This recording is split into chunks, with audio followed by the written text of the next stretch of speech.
Now first metal carbonate, metal carbonate,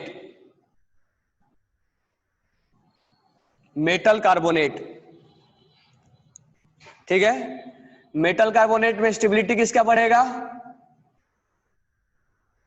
मैं बीच में नहीं लिख रहा हूं, ठीक है। Top to bottom metal carbonate में स्टेबिलिटी क्या होगा, बढ़ेगा।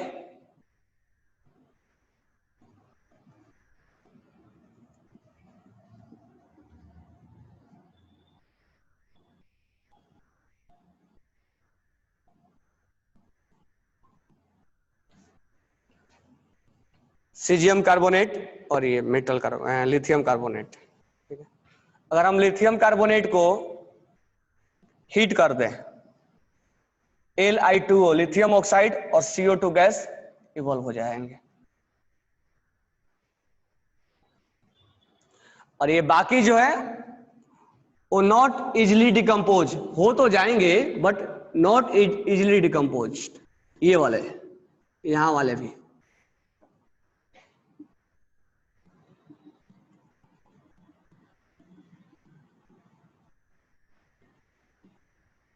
Not easily decompose. ऐसा नहीं कि हीटिंग करेंगे तो नहीं होगा, हो जाएगा, बट आसानी से नहीं होगा। मतलब stability, thermal stability,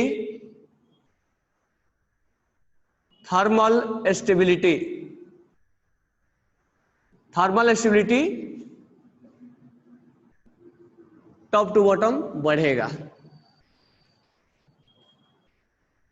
thermal stability top to bottom बढ़ेगा।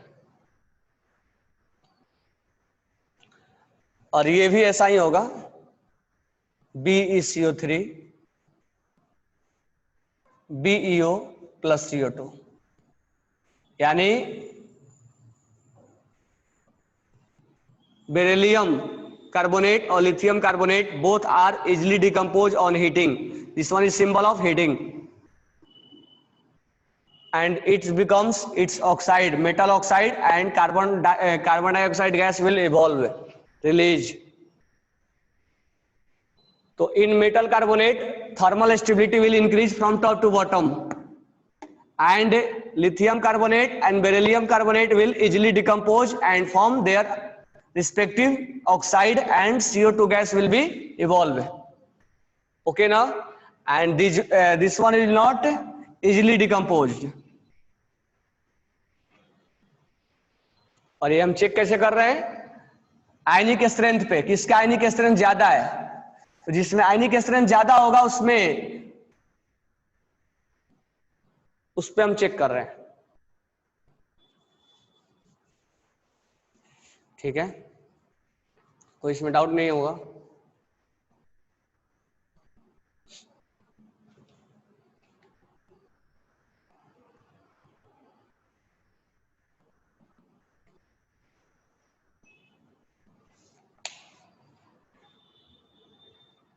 नॉर्मल हीटिंग है, बहुत ज्यादा हीटिंग करेंगे तो टूट जाएगा, नहीं ब्रेक हो जाएगा ना।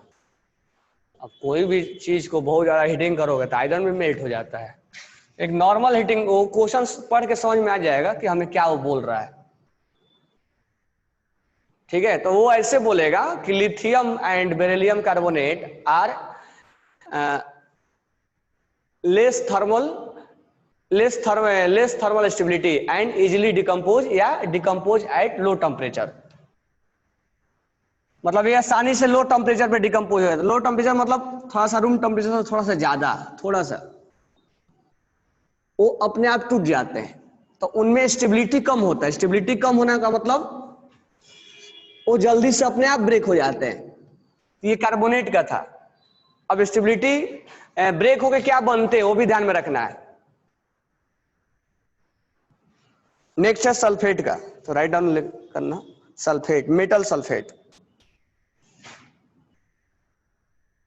Metal sulphate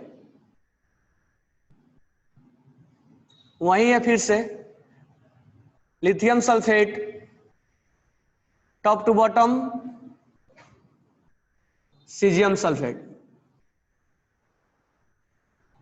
beryllium sulphate BA sulphate. Sorry barium sulphate, top to bottom बढ़ता जाएगा। आयनिक बढ़ेगा तो आयनिक बढ़ेगा तो इसका थर्मल स्टेबिलिटी भी बढ़ेगा। तो thermal stability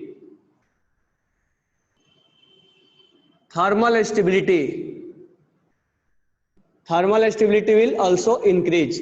Thermal stability increase and ionic strength will also increase.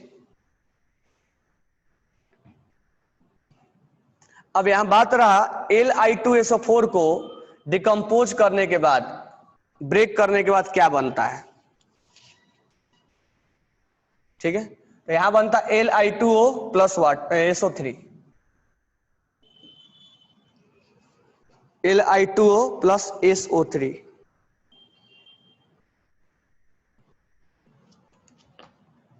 ठीक है, अगर कहीं कहीं डिफरेंशिएट करके क्वेश्चन दे, यहां जो हीटिंग हो रहा है टेम्परेचर लेस देन 1073 केल्विन, तो हम MO और O2 बोलेंगे। अगर उसने डिफरेंशिएट करके दिया तो SO3। अगर कुछ नहीं करके देता है तो हम यही लिखेंगे। ठीक है,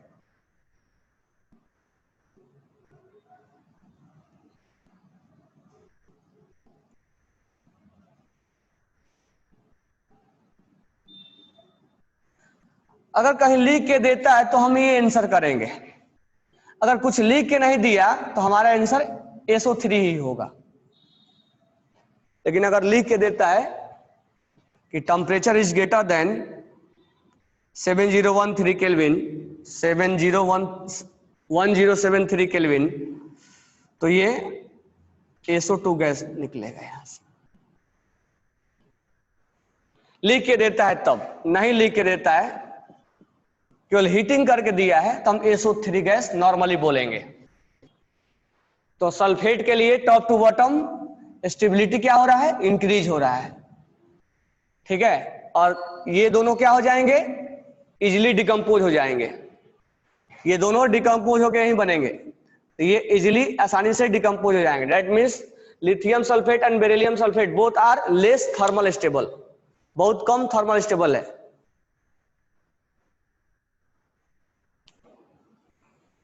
Abhijeet Patil, thermal stability due to covalent character. Actually में जो हम डिफाइन करते हैं, अब आयनिक ज्यादा है इसलिए ज्यादा है, तो आयनिक ज्यादा है तो कोवैलेंट कम है, हम उल्टा बोल सकते हैं। लेकिन ऑप्शन में तुम्हें मिलेगा तो आयनिक कैरेक्टर मिलेगा। ठीक है, हाँ को ये बोल सकते हैं कि आयनिक ज्यादा है तो कोवैलेंट कम होगा, तो उस पे बोल सकते हैं। बट जो ऑप्शन में मिलेंगे वो ऐसे मिलेंगे। तो मेटल सल्फेट हो गया, ये ऑलरेडी बताया था, बस ये नहीं बताया था मैंने कि जब थर्मल डिकम्पोजिशन होगा, जब हम हीट करेंगे तो क्या बनेगा। तो एक में CO2 गैस बाहर निकलेगा और एक में SO3 gas, sulphur dioxide trioxide, sulphur trioxide gas बाहर निकलेगा। बरोबर है। अब मेटल नाइट्रेट के बारे में देख लेते हैं। तो तीसरा पॉइंट लिख लो, मेटल नाइट्रेट।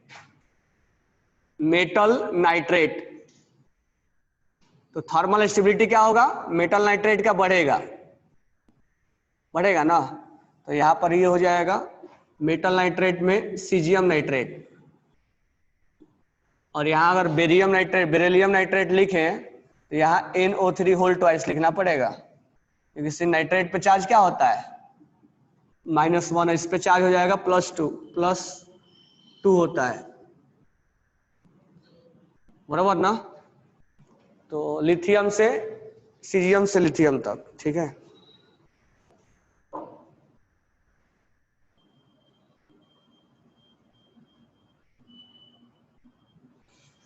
अगर मेटल नाइट्रेट को जो थर्मल डिकम्पोजिशन जिसके आसानी से हो जाता है, मेटल नाइट्रेट को अगर हम हीट करते हैं, ठीक है, मेटल नाइट्रेट को अगर हम हीट करते हैं तो मेटल ऑक्साइड और NO2 बनता है। मेटल ऑक्साइड प्लस NO2 बनेगा, मेटल ऑक्साइड प्लस NO2 बनेगा।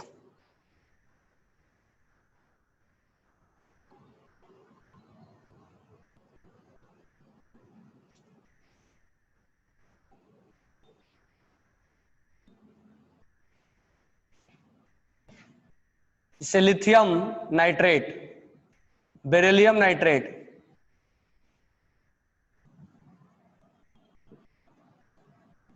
तो ये बनेगा LI2O plus NO2 plus NO2। लेकिन वहीं पर एक प्रॉब्लम है, अगर मान लो सोडियम नाइट्रेट है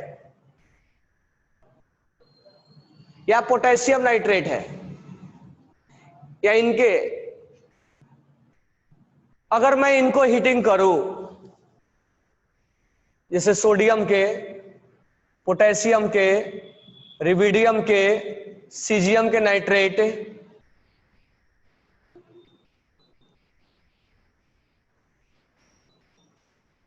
अगर मैं हीटिंग करूं, ठीक है, MnO3 अगर मैं हीटिंग करूं यहां पे, तो ये MnO2 प्लस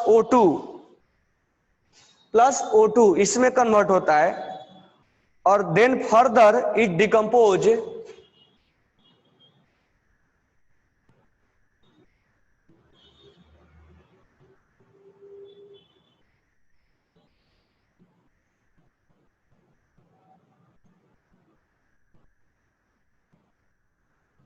ये हो जाएगा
यहां ध्यान देना, नाइट्रेट को, नाइट्रेट में थर्मल स्टेबिलिटी क्या होगी, बढ़ेगी, कोई प्रॉब्लम तो नहीं है।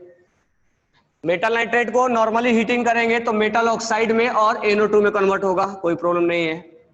जैसे लिथियम नाइट्रेट और बेरिलियम नाइट्रेट को अगर हम हीट कर रहे हैं तो इनके ऑक्साइड में कन्वर्ट हो रहा है और NO2 गैस निकल रहा है। लेकिन रिबिडियम, सीजियम, पोटेशियम, रिबिडियम, यहाँ पे बेरिलियम, इसके नीचे वाला Mg से लेके कहां तक, Ba तक, इनको अगर हीट किया जाए तो ये MnO2 में कन्वर्ट होते हैं और then MnO2 further high heating पे, ये हाई हीटिंग है, हाई हीटिंग है। और बोलोगे सर हाई हीटिंग पे सल्फेट में क्या होता था, सल्फेट में SO3 ही होगा, लेकिन यहां पर हाई हीटिंग करेंगे तो इसमें कन्वर्ट होगा MnO2 में। M के जगह पे क्या होगा, ये M के बदले में लिखा हुआ मैंने, M इक्वल टू सोडियम भी हो सकता है, M इक्वल टू K भी हो सकता है, M equal to K plus Rb plus भी हो सकता है।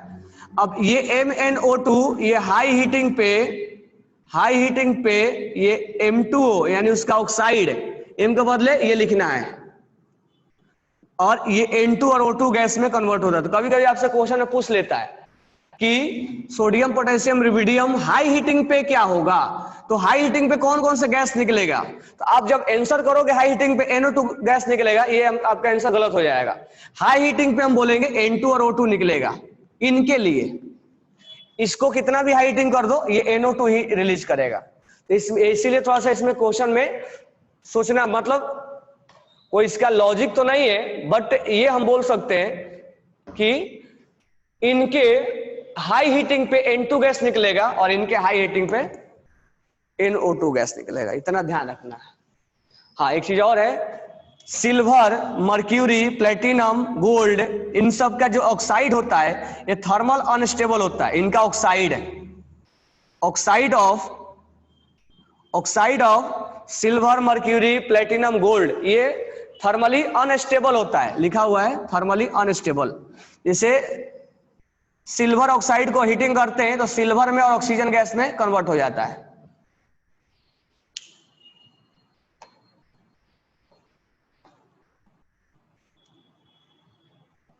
तुम लोग के चक्कर में ना।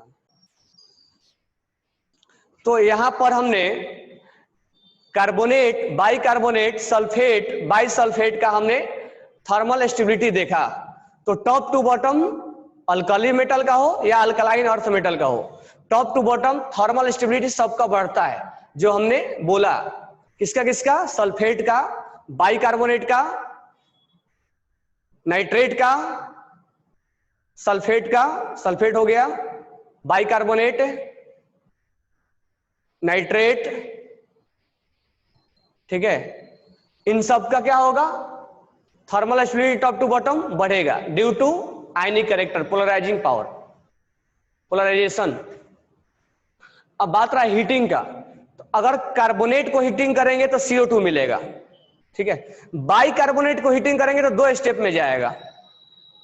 पहले कार्बोनेट में, then carbonate at the time and the same container converted into lithium oxide, मतलब ऑक्साइड में कन्वर्ट हो जाएगा। Nitrate will also converted into 2 type. First nitrate converted into MnO2 and then MnO2 converted into metal oxide, and sulfate will converted into SO3 and metal oxide. Okay, एक question देखते हैं। Metal M,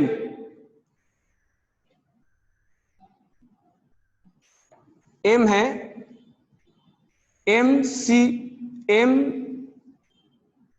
MHCO3,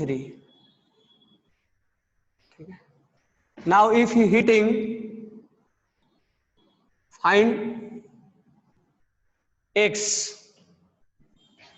and Y and Z. Okay, 1 minute. Y and Z. Now X is further heating.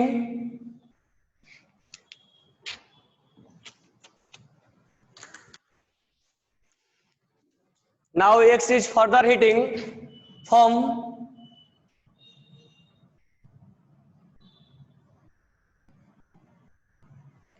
X2O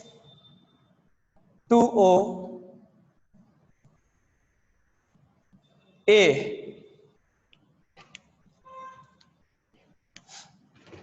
plus Y plus Y,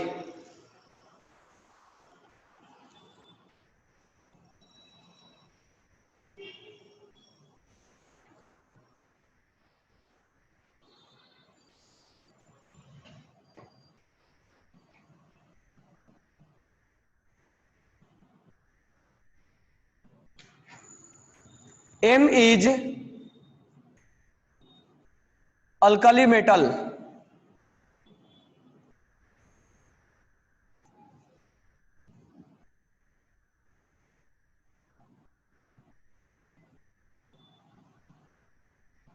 second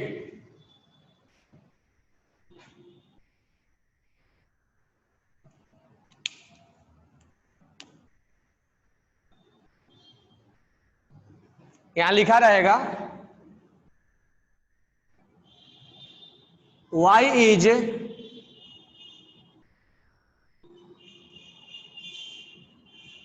gas which is acidic in nature.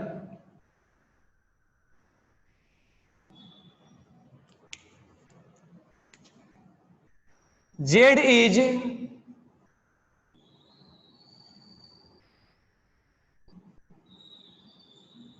polar compound.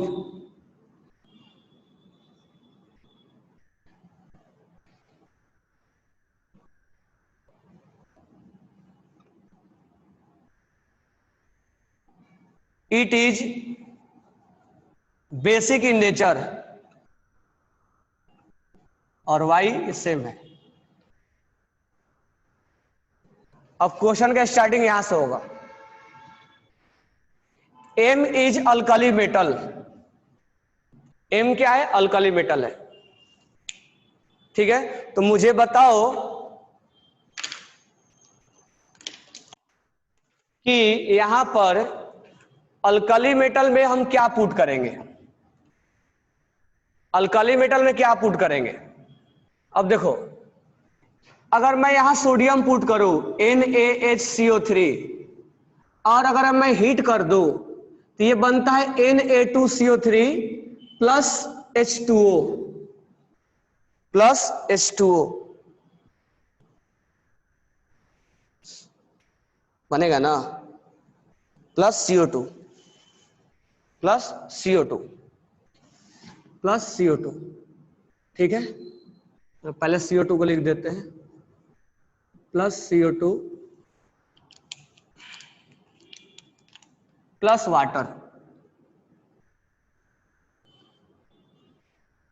ठीक है, अब ये आगे further अभी अभी हमने पढ़ाया कि सोडियम बाइकार्बोनेट नॉर्मल हीटिंग पे, हम यहां नॉर्मल हीटिंग के बारे में बात कर रहे हैं, नॉर्मल हीटिंग पे सोडियम बाइकार्बोनेट रिएक्शन नहीं देता है, नो रिएक्शन। अभी अभी पढ़ाया मैंने।